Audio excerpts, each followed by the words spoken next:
Hello folks, welcome back to The Slice and welcome to Roger Federer's 2019 season preview from The Slice and your boy Stephen Boughton.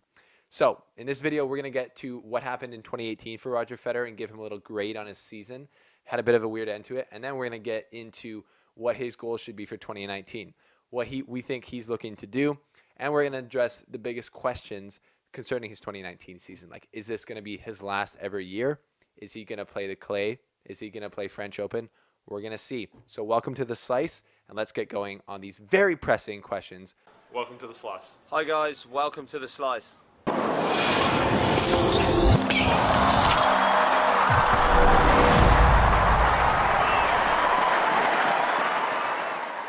Thanks for tuning in, folks. Thanks for tuning in. If you haven't already, you're new here, hit that subscribe button. You know how to do it.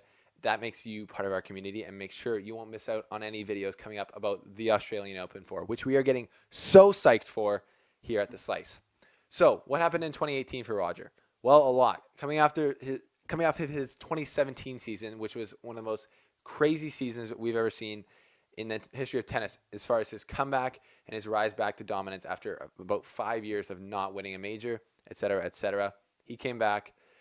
Coming into 2018, he was not world number one, but he regained that after winning the Australian Open for the second time in a row, and then winning Rotterdam. He became the oldest world number one of all time in the ATP, which is another feather in his cap.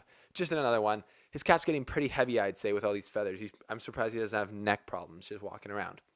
But from then on, the season he lost in Miami or in Indian Wells in the final. I was there.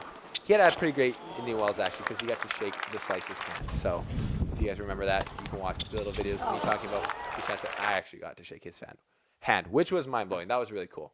But after that, I don't know, some people are saying I took some of the power away because then he lost to Kokkinakis in the first round, which I interviewed Kokkinakis about. You can also check that out. Speaking about smoke, you created a lot of that when you beat Federer earlier this year in March. It's a good lead into that question. No, not a lot. It showed what I can do. And man, there's lots to check out. And then from Miami, he went on to not play the clay season. So he took a big old break there, came back on grass, had some success, won Stuttgart, and then lost in Halle, then had a disappointing Wimbledon loss, then played pretty good in Cincinnati, into the final, lost in US Open. So the rest of his 2018 was kind of up and down, having some good results, but a disappointing Wimbledon and US Open. And World Tour Finals, actually, where he lost to Zverev in a weird match. So, coming into 2019, Federer still has a lot to prove, I feel like, too.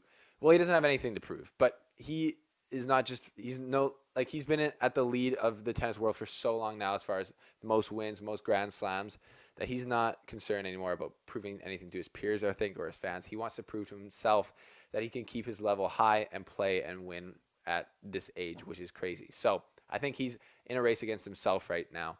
The biggest questions for Federer fans are, is he going to be able to defend his Australian Open points? He obviously wants to win the Australian Open because he wants to say, I would assume, in the top three. Even a far off thing in his mind might be coming back to world number one. But he's got to defend those points at the Australian Open. And in Indian Wells, he still has a lot of points to defend there. The questions that I'm asking you guys is 2019 going to be his a victory lap for him? Is this going to be his last year? I don't think so. I think the year that he's going to retire is probably next year. Or the year after, honestly, it's all depending on how his body feels. If he starts getting really injured, he'll probably pull the plug. But what do you guys think? Do you think his body will hold up in 2019?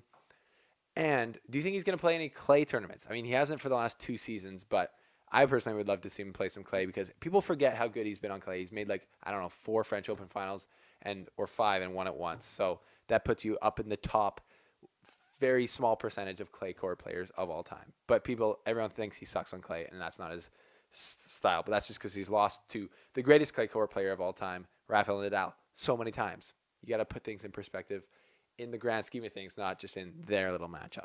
Anyways, what do you guys think? Do you think he'll play the clay? Let me know in the comment section below. And as always, thanks for watching. This has been The Slice. Thanks for watching, folks. Click that subscribe button right over there. It's pretty fun to click, and if you do, you'll become a better tennis fan.